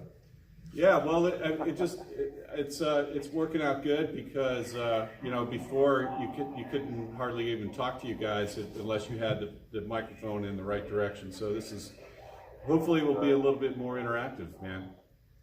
I hope so. I hope so. Can you hear us okay? Oh, I can hear y'all perfectly, actually. Great. Any changes in the Northern Neck hellhole up there? Well, we We're over there? we don't know of any of late. I mean, we have got to get back over there. I think it's time for us to take a tour again because it's been about 2 years since we've done that. Yeah, but they're under new management, and we're hoping that they're going to try to maybe try to do a better job going forward. You know what I mean? So that's what we're going to try to help them remember to do. Yeah. Yeah. I like the approach y'all are taking up there. I guess no new J6ers have been through there, but we got a handful of doings. It's crazy. Like when I started talking to you guys, it was around like mid-October, and Right. now I'm like about 7 months in, and it seems like the whole pod's turned around minus 5 people or so. Yeah. It's just crazy to see the turnaround. People come, people go, build relationships with guys, and then the next morning they're up and out of here on the next phase of their journey. Right. What happened? I was just talking about since I've talked to him, the amount of time that's passed. And, All things have changed. Yeah. Yep. But yeah, ended up signing out for a plea deal, 63 months. And I'm getting sentenced tentatively July 9th. I'm going to try to push that back to August or September, see if that's a possibility, and try to push this thing out as long as possible. Yeah. So is there I got any, pushed into a plea deal too, actually. you both did plea deals? Yeah. Do what? So is there any notion that they'll give you credit for time served? I mean, I'm not hearing a lot of good news on that side. Well, like, I don't know about Tate, Curtis's situation, but like me, by the time I go to sentencing, I'll have 26 months done. And my brother was my co-defendant, as y'all know, and he just got probation. He's actually in prison until time. Besides the 90 days he was at Northern Neck with me. Right. And he just got sentenced last week. He got sentenced to probation. Right. Home confinement. So, hopefully, when I go to sentencing in August, I'll hopefully they'll give me time served. I'll be able to walk out the door. That would be good. It would. So, What have you guys heard on them not allowing for time? Well, we've just seen a lot of strings, there's been, and I can't remember who it was, but there was one that got sentenced to, I think it was 38 months, and most of it was still yet to come. Yeah, but I think most everybody's gotten credit for their time served. I hope so. It's just that they're hitting you guys with such freaking long sentences that it almost doesn't matter, right? yeah, they add to it just to make sure that they get plenty of jail time out of it. Oh yeah. Okay. Yeah. So if you got a year or 6 months done and you go on a plea deal, 3-year plea deal, Right. they're going to make sure you get 37, 38 months just to get the time they want out of you. Plus the 3 years probation they're stacking on top of you. So, they're getting 5 to 6 years out of everybody regardless, Right. if you count probation. Right. Oh yeah. Yeah. Okay. Yeah. Yeah. And then if you violate probation by accident, it's an 18 month minimum for a violation, and they put it at the end of your sentence, so you can turn a 3-year probation into a 5-year probation, just like that. Wow. Yeah. It's really shady the way the federal system works. Like after you get into this so far, like you see just how hard it is to get out of it. Like obviously out of physical incarceration, but then you're out living life and you're jumping through the hoops of probation and restitution and whatever quote unquote classes they try to stack on top of you. And, well, I will tell you, when do I work? When do I get out of here as a convicted felon and find a job super easy and find a place to live super easy and then pay all these fines on top of the bills that's going to be stacked on me. It's just hard. Right. Yeah, but I know one easy way to get out of this. Hard. Well, Vote Trump. Vote Trump. Yeah, vote Trump. That's for sure. Yeah. Get people to the polls. That's what we got to do. We got to get people out. But the other thing is the 1512C thing, which is coming up April 16th. The case with at the Supreme Court. I've heard that the Department of Justice has already said even if they overturn that, they're going to ask for greater sentencing anyway. So it's like. Well, yeah, it's like Matthew Graves said. He goes, "Well, it don't matter anyways. We'll just find something else to charge them with. Right. We'll stack the misdemeanor charges you got to make up for the misdemeanor." Right. Yeah. Well, if that ain't bias, retaliation, I don't know what it is. Yeah. That is a bit. Yeah. That's more than bias. That's animus. That's punitive. Criminal. It's criminal. It is. It's criminal. That's why they call it the criminal justice system. Yeah. Literally, you took the words out of my mouth. It's for sure. What they do to you, what they're doing to us, and it's so frustrating when you talk to people who try to stay like, there's even people I associate with, we're like, well, you just got to get through this, and just keep your head down. It's like, no, it's like the more I get into this, like the more you see the BS these people put on me, it's like, no, again, here we are. At a certain point, like, you got to stand up. And it's like, you all still are not standing up on the outside. Like, you're still not standing up on the outside. You didn't do it in exactly. the election. And now you're not doing it when you see blatant discrepancies going on in these cases. Like, everybody knows this is a circus. It's like we're performing an act, like juggling all this BS, just trying not to fall flat on our face. And it's an act.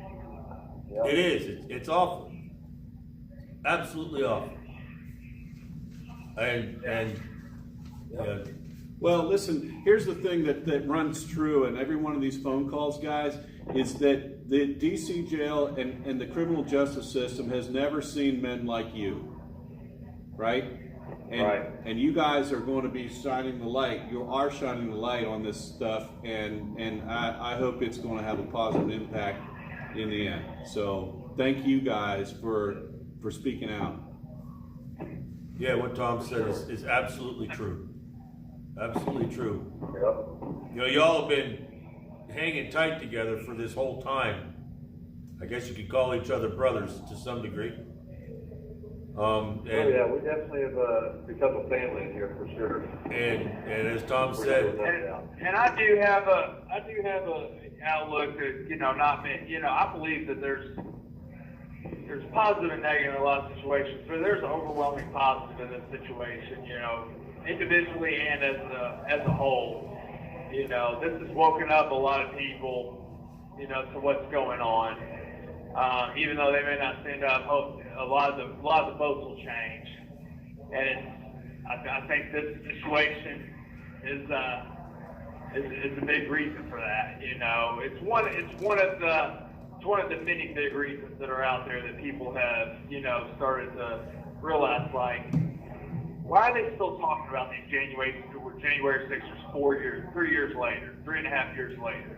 Like, why are they still talking about these people? Like, Everything's happening for a reason, right? we're tired. And honestly, if you just leave liberals alone, like, they'll ruin themselves. Like, they'll destroy themselves. But it's woken up a lot of people. A lot of people are changing their vote. A lot of people are, voting differently and starting to speak out, hopefully. But also as, individual aspect, like, it sucks we're in here. It does. And not everybody comes in under the best of circumstances. Some families like turn people in, and it's Right. horrible. Right. But when we're in here, we have the opportunity to, thankfully to guys like you all who are out there supporting us, sending us books, and speaking up for us on the outside. We have an opportunity to do really good for each other in here and for ourselves, and possibly come out of this better than what we can. It's been a blessing having these guys on the outside knowing the next acres and everybody else. Oh, yeah. It's been there supporting them, Yeah. It makes a whole world of difference having y'all out there. Well, that's Y'all definitely your faces out there. that's the least we can do, and we're proud to do it for you guys. So, thank you for shouting out, though. We sure appreciate it, for sure. Yeah, absolutely, for sure. Yeah. So, But there's a bright future, so I look forward to seeing what happens. We only got 9 more months, so. We're gonna start celebrating November 5th. Yeah. Maybe November 6th. Yeah. I hope so too. Yeah. Hope we don't wake up the next day with different votes, different count. Yeah. Yeah. Exactly. For real. maybe by November we can figure out how to count all the votes in one night. Yeah. Right? That would be Yeah, good. yeah. Just like the good old days, like 8 years ago. Yeah, exactly, like 8 years ago. Just amazing. So old school thinking of us, but, low tech. It was faster back then. yeah. I don't know. I've always been told if it ain't broke, don't fix it. It's been working just fine up until now. Keep it that way. Yeah, exactly. But you just see how far the tentacles of just deception and swampiness and corruption run, just with the judges, and, down to the prosecutors, and stark realization. It's terrifying because it spans everything. All these judges that are sorry, it is. All these judges that are persecuting Trump, it's like, you know. Look at This Fannie man, Willis, dude. I was just Fannie Willis, just that's that. blatantly just in your face right there. And then there was something else with New York, the two names. Like her, like there's always some corruption within these democratic establishments, whether the prosecution, PA's office, the judges. They shoot themselves in the foot, though. They're just exposing themselves. Yes, the party as a whole, these mayors, these governors, there's always a scandal, there's always some blackmail, there's always something with these people. Yeah. That's true. And maybe, you just kind of hit on it. It's the bureaucracies. We got to figure out how to run this country without bureaucracies. Yeah. That's what it is. Exactly. You get these clowns, they've been in their jobs for 30 years, they just want to go home, they don't care about you. Well, we've reached a tipping point where now there's more people that are supported by government incomes, whether it be programs or hired and actually working for the government. I think we're over 50%. You have 1 minute remaining. So people are part of the system. That's what it is. Well, Sure. you know what we do with dead weight ballots? Yeah. Throw it over. Yeah. Close the border, drill baby drill, free the J6 hospital. Free the hospice, baby. There's other ways, but we're on a recorded line, so. All right, y'all. Thank y'all for listening to us, man. We appreciate it. We love y'all, man. And thank y'all for y'all support, man. Y'all mean a whole lot to us. We're gonna 10-minute break. Hey, Awesome. have a happy All right, Easter, good night, guys. y'all. Good luck. Happy Easter. All right. Happy Easter to y'all too. God bless y'all. All right. God bless America. God bless America. Bye now. Was that the Colonel again? No, there's been several other calls trying to come in at the same time, so. Yeah. We gotta wait 5 more minutes, or at least 5 more minutes, Yeah, we got. because otherwise we're gonna miss the anthem.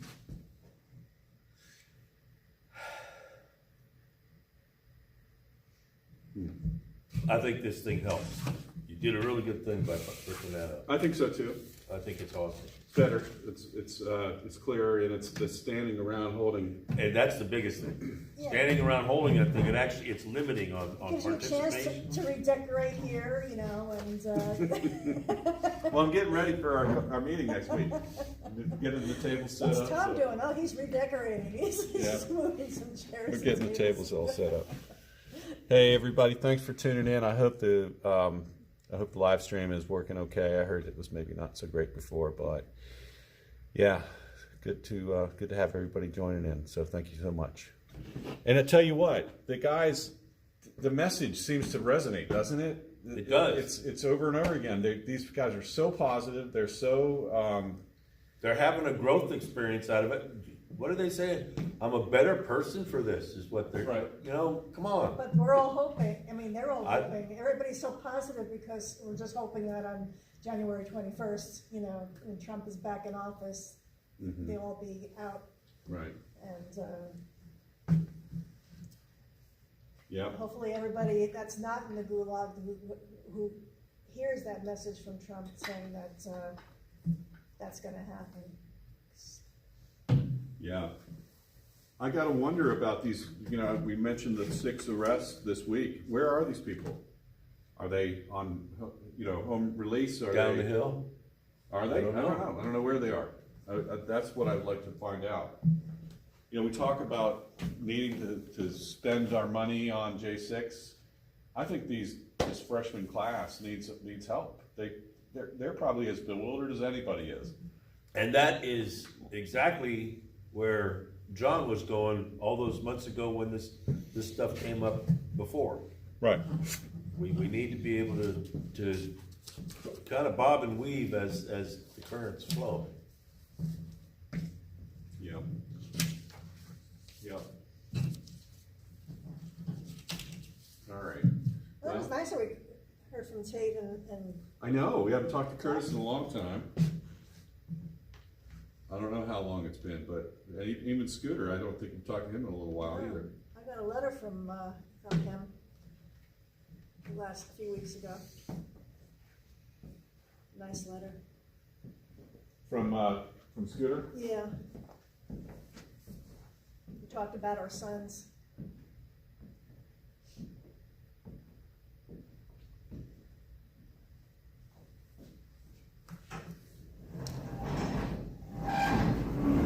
There he goes.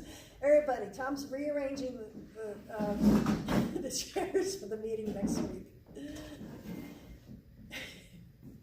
Yeah, I don't know how Making they. sure everybody has a chair. I think we have plenty of chairs.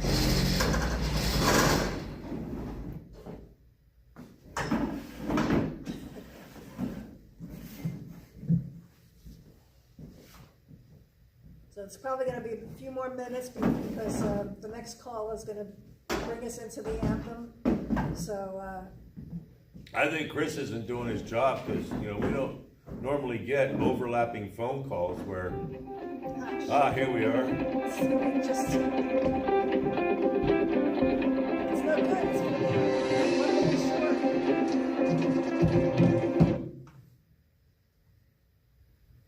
Hello, this is a prepaid call from yours truly, John. An inmate at the Washington, D.C. Central Detention Facility. To accept this call, press 0. To refute, your current balance is $21.81.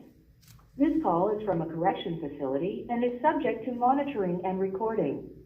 Thank you for using Global Tellink. Hey, John. Hello? Hey, do you guys want to do 7 minutes and then I hang up and call you back for the anthem, or do you guys want to do the anthem on your own tonight? We can do 7 minutes. How about that? Whatever. Okay, 7 minutes, perfect. Yeah, what you got? No. I've got a handful of spades and I'm about to wreck this table. What are you guys up to tonight? Having a Living the vigil. dream at Northern Neck? Yeah. Oh, I love vigils. Love them. That's what we're doing. That's what we're here every Friday night to support you guys. Just want to say bah. Yeah. So, I understand y'all, we're looking forward to kicking some basketball butt with that North Carolina blood that's going on, and y'all got shut down. So what happened with that?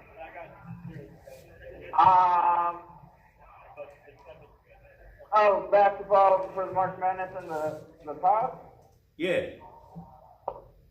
Well, I don't really know. I just come to play and win, and that's exactly what I did. And the rest is just, the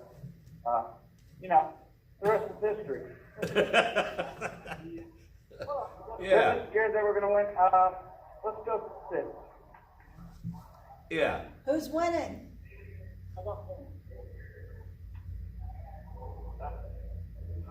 What are you guys going? They're playing cards, spades. Oh, you're playing spades. Throw it down. Who's Throw it winning? down. Yeah, and so the game is called I Win because we're gonna set these rules and we're gonna win again. But yeah, it's glorious. That's a straight table for Mr. John George Salvat there today. And then you've got the old Yeti man over here who's just crying a river. Oh. Just getting spanked. Getting spanked, sitting there in the gulag. Hey, yeah, this time without cuts on them. So, what have you guys been doing all week? Let's see. I've been sleeping and eating, and so I had a tooth infection that they took a whole week and a half to get me into medical to be seen for. So, other than getting pissed off at them for that, not much. What do they do for you for a tooth infection?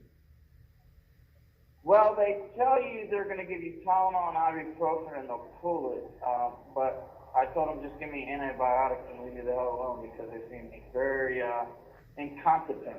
Yeah. Yeah. Yeah. I So I don't don't blame want to you. risk it. Right. Right. I don't blame you. So, I've had two things recently, even, and that's no pleasure. In fact, I think I wanted to kill everybody around me. And you let everybody. Yeah, I was asking people to punch me in the face. Knock that tooth out. Yeah. I swear, I was like, Oh yeah. inject me. Huh. Yeah. Just kind of. But they were like, no, they can't do this to you. You're too nice. And screw nice. Punch me in my dome. Yeah. So you're all tore up. You got a tooth that won't let you even think. And they're saying we're going to give you Tylenol and ibuprofen for it. Was it Yeah, tooth? and, Was it was it a tooth that had a crown on it? Nah, it's a film that just popped out, and I got Hutchinson with me. He's about to plug himself into this network called the J6 Space Table Game. Hey, how's it going? Well, it's happy birthday. I wanted to say your birthday was yesterday. Oh yeah. We sent you a birthday yes, card. yes, it was. This is Cheryl and Maurice Johnson. I sent you a birthday card. Hopefully you got it. Yeah, it's the one with the cats on it, right? Yes. Yeah. No, I got it. That was a neat little card. Yeah, thank you. Oh, you're welcome. Hope you had a good one. Oh yeah, everyone in here was very nice. I like these guys. We waited for him to get out of the shower, and then we ambushed him and sang happy birthday to him. So it was a nice birthday. Yeah, and then we insulted him like a good friend would, poke fun. Well, you got to do that part. Oh, absolutely. Like, dude, that's just. Hey, you guys have to call that. We got what? 4 minutes? Yeah, I got you. I'm keeping track. Right now, so I cooked dinner for a few people, and now we're getting ready to have nachos for dessert. Oh, nice. Nice. You know, I feel like I'm there. Because I didn't feel like cooking them.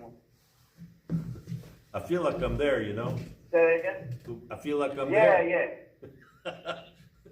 It's pretty loud. So who won the game?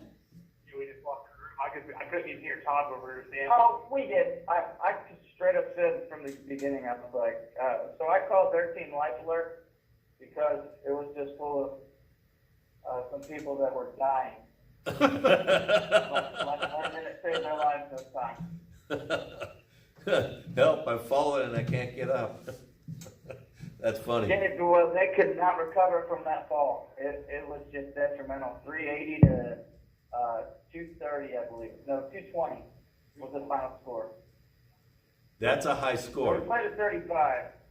Yeah. That's got some stuff happening there. So, Me and Mallard make magic happen tonight. really? See, Yeah. this is stuff that ought to be videoed or something because, you know, those of us out here would like to see it happen. I'm just saying. I would absolutely love for them to give me a body cam or a GoPro, but like that would get the jail in so much trouble if they were to let all that information get out there. And the downside is? They quickly deny it. I'm sure. There's no downside for us. But. Oh, so yesterday when I was down at dental, the lady's like, "So we can pull your tooth." I said, "You guys get pain medicine, right?" She goes, "I get Tylenol and ibuprofen." And I was like, "You think I'm letting a bunch of turkeys pull my tooth?" I was like, "You're dead wrong." And I was like, "Go, go, go, go!" And she did not understand, but I left there in tears, just happy as can be.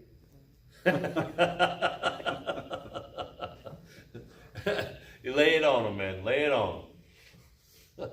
That's hilarious. And my sister was like, my aunt, she's like, "What do you mean when you call people turkeys?" I said, "They're just dumb. Just dumb, like a turkey is just stupid." Yep. Any animal that can look up at the rain and drown is stupid. Oh, absolutely. Any animal that can look at a bowl of water and still not drink it is stupid. Like, Yep. Hello there. Yeah, exactly. So, I gotta literally hand feed you food until you learn that I put it in the same spot every day. And it took a year for you to figure that out. You are just dumb. yes. Pattern recognition is a thing. It's the higher species that do that. So, it's, let's see. Are we at 7 minutes yet? Because Gertie's not gonna remind us that we're at 7 minutes. We're 7 minutes to the anthem, so we probably should, We just hit 7 minutes, so let me call you back here just very shortly, all right? Roger that. Thanks. All right? See you. all right. Thank you for... So, I thought I wrote John. You say it's Joe? It's John Pollock and Joe Hutchison. Oh, okay. John and Joe. Yeah. John with the, I think, Jon.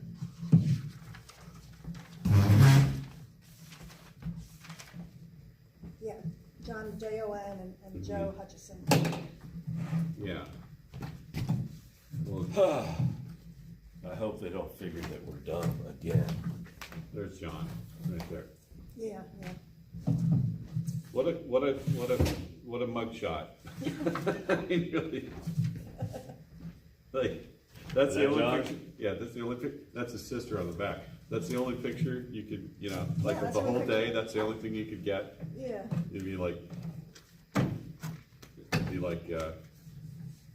the J6 glamour shots. That's what it That's is. what I was telling Jonathan. I said, you can send me another picture because you look like Arrow, like the superhero Arrow with the hoodie.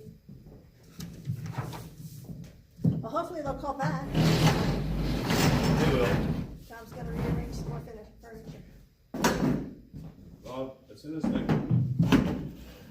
get this, then we'll be all set. You gotta put more chairs over there. I don't know. Colonel calling you Friday night during a vigil. Maybe he wanted to be on the vigil. Well, it's a good thing that he called because he's probably trying to respond. I'd rather that than not hear from him, so. So you didn't call him back? Will I? We'll see. We're gonna be here till a little after 9, I'm sure. Uh-huh. But anyway, yeah, cool. Coming up with the anthem, so stay tuned.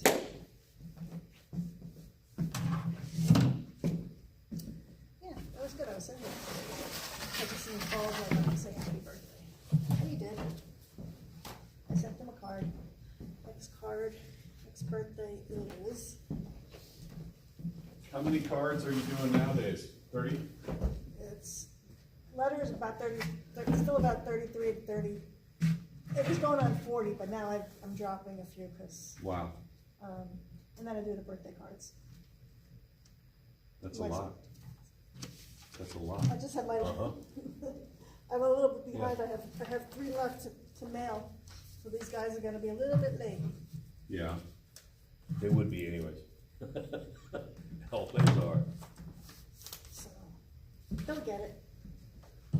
As long as I get the birthday cards out in time. I'm sure they appreciate that a lot. There's a lot of April birthdays. I gotta look at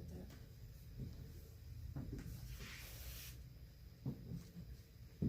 So I guess after we solve this microphone problem, you know, because when you got stuff that's picking up sound, it wants to transmit it out and it increases your traffic.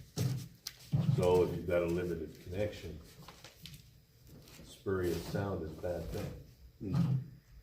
What good call, it's like 3 minutes away. Well, they may not. Yeah, there's that. I hope, because they kind of knew they had to hang up to.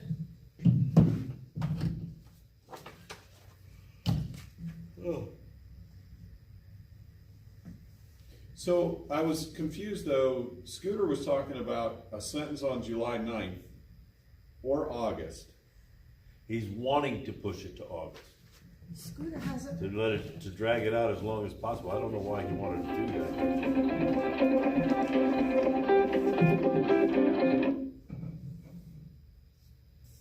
Hello, this is a prepaid call from an inmate at the Washington, D.C. Central Detention Facility. To accept this call, press 0. To refuse this call, your current balance is $20.79. This call is from a corrections facility and is subject to monitoring and recording. Thank you for using Global Tellink. Hello. That ain't our. How we doing out Hey, there? how's it going? It's going good. It's We're going good. back. A lot's been happening in the last 3 minutes. 1 minute. Absolutely. Like, I'd lose my head if it wasn't attached tonight. Yeah, Gotta put a clapper on it exactly. so you can find it. I gotta put an air tag on it. Unfortunately, they don't film on commissary. Yeah. So, Nor do we have an iPhone. But we are about to do the national anthem. All right. We're about to So, join you. bear with us for a minute.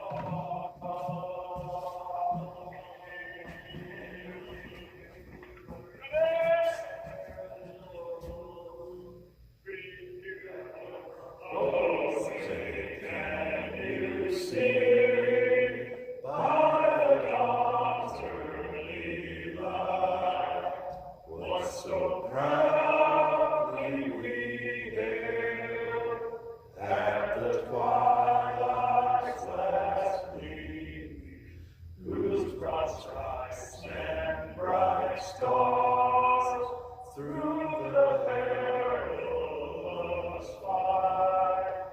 O'er the ramparts we watch, where so gallantly stream, and the rockets' red glare, the bombs bursting in air, gave proof through the night that our flag was still there.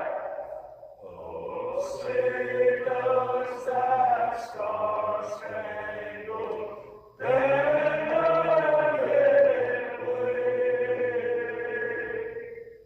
o'er the land of the free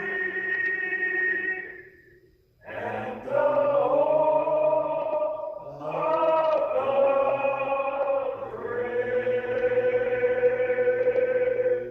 USA! USA! USA!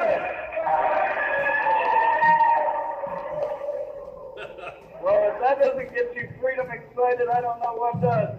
I tell you. I gotta tell you, it's awesome because the context of delivery is everything. Here's a bunch of guys behind bars up there in the DC Gulag, putting it in their face and singing the national anthem. That is awesome.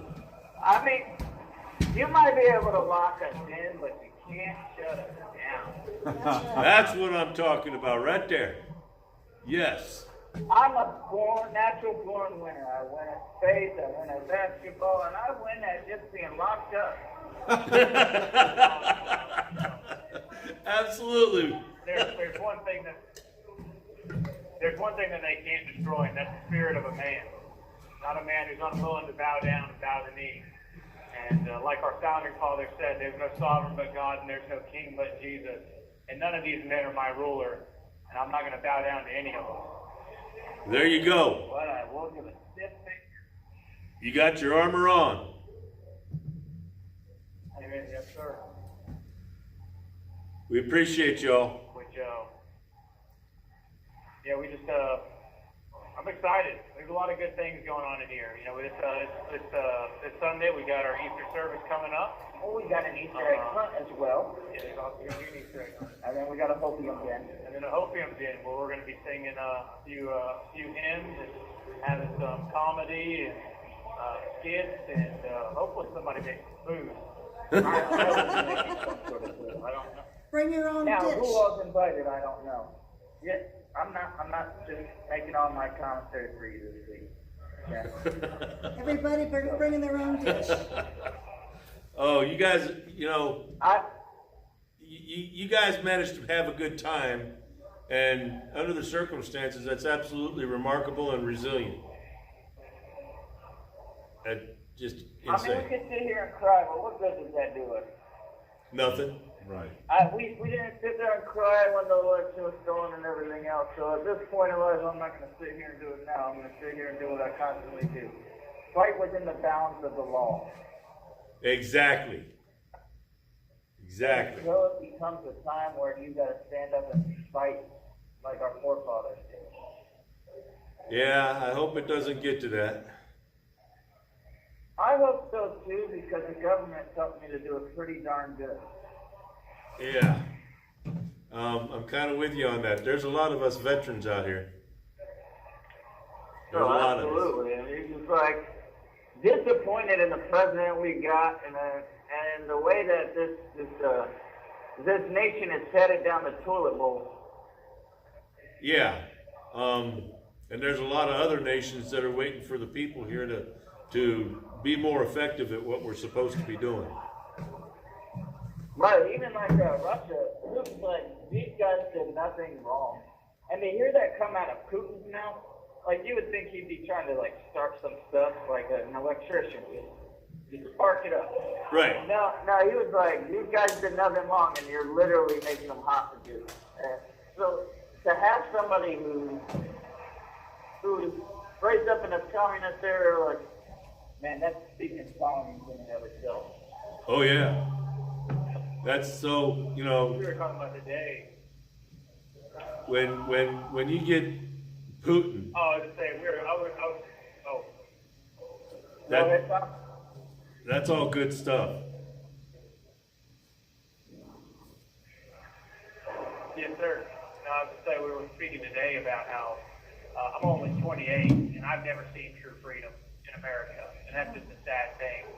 And how we want we stand for what's right because we want our kids to know what freedom is, and then for them to have better lives than we had. You know, right now I don't have kids, but I pray the Lord gives them to me one day. But I want them to have something greater than I had. I want them to have to not have have the hardships and to know what freedom tastes like. You know, for the last 100 years, America has been on this steep decline, and we haven't gotten off of it. And I fear that if we don't get off of it in this next election cycle and stand and change our ways, and turn back to the Lord and to know what God says is true, and His Word is true, and His law is good. Our kids never will see it. This will be the end of the America that we once had. Not Yeah. just for the kids, but for the grandkids and their kids, following kids. Like, I don't want this just to be a generational thing. I want it to be generational. Oh, Yes. well, it takes every generation to stand. That's how you know freedom. Every generation has to stand for what's right. And the moment you stop doing that is when evil takes ground. It's like Ronald Reagan said. It's like Ronald Reagan said, we don't pass it down in our genes. It has to be taught and fought for with every generation, otherwise we lose it. I'm glad I was able to teach myself some of this stuff because, like, I just question a lot of stuff, and I never willingly just said, okay, let me do what you tell me to do. And as much as it peed off my mom and my dad, I'm pretty sure they're thanking me somehow today for being the way I am. Oh, I would think so. Wallace for having to, donate stuff like commissary and pay for the phone calls, but hey. Yeah, exactly. So, anyways. You don't have to call. Hey, listen, guys. We hope you guys have a good Easter, and know that we're thinking of you. We appreciate you calling out on Friday nights, talking to us, and I don't know what else to say other than we're going to say a prayer for you. Happy Easter, and get all those Easter eggs that they're hiding. Easter egg hunt.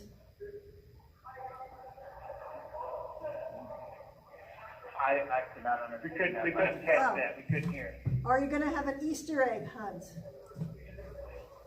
Yes, we made little Easter eggs that we spied and stuff. And we're just not hiding. Yeah, hope you find a Not lot. everybody's going to join in, but we got about 40 of them made. Yeah. Oh, good. I don't know what's inside of them, but I can't wait to find out. Nothing. They're cows. Don't ruin it. Okay. I'm hoping it's candy.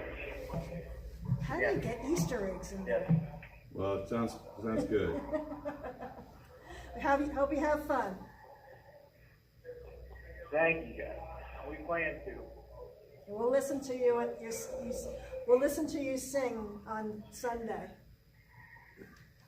You'll be dialing in up to the You'll be dialing in to the DC vigil on Sunday, right? Yeah. They said it'll be 8:30. 8:30. No. At night? At night. Yeah. Okay, I'll be awake for that. Maybe you'll be awake at 8:30. Let us out of our pillow at that point. But yeah, it'll be old John Tompkins, Scott, me, Johnny, Sable, maybe and Silva. So Okay. That'll be happy fun. to sing. Oh, that's all from singing. Yeah, that's all people Okay, singing. don't put my name in there. I'm not singing. Oh, come on now. Animals want to hear me sing. Hey, you may be small, but I'm sure you got a mighty voice. For the deaf. Well, it was fun during the St. Patrick's Day singing. When you were singing St. Patrick's Day, all those hymns, all those songs. That was fun. Oh, yeah.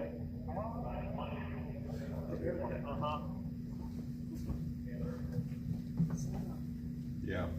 Hey guys, we got to wrap it up. So listen, have a good night. God bless you. And thanks again. You too, thank you guys. God bless y'all. Thank you so Okay, much. good night. All right, good night.